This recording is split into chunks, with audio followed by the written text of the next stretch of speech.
We arrived in Kyiv thinking what we were going to do is to help minister to a church, take care of a church, and it transformed itself into being in the middle of a revolution, and we encountered a country in the middle of change. That affected everything that we did. I remember the day that we were having our staff meeting, and I heard cracking of guns and explosions, and they shut the entire city down. And you know, the worst part of that, I think, is you don't know.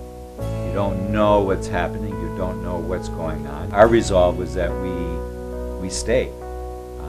Our resolve was, no matter what happens, we came here to minister. We need to be the ones to help demonstrate a faithfulness to God, and honestly, a faithfulness to the church and a faithfulness to the Ukrainians.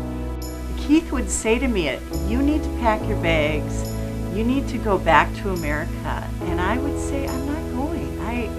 I want to be with you. I want to continue what we're doing.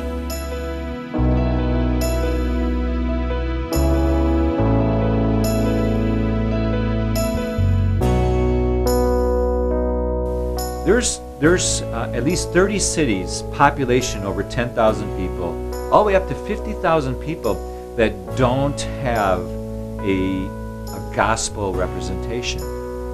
Mostly to the east of Kyiv. Of course, a lot of it is in the war zone, but in other areas too. And we realize that with the young Ukrainians that are coming, trained at the Bible colleges, and they're coming to our church, our plan is to have at least 10 entities, 10 churches or 10 ministries going on in these cities that don't have that representation.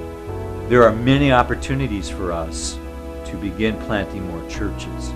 As we continue to reach the international population, we can begin to groom and coach and encourage young Ukrainians to start churches in these cities and go to these cities that they had no services because the infrastructure was damaged, they didn't have food, things of that nature. Bring food anyway and supplies, but also to begin speaking of the love of Christ and being very intentional about the love of Christ.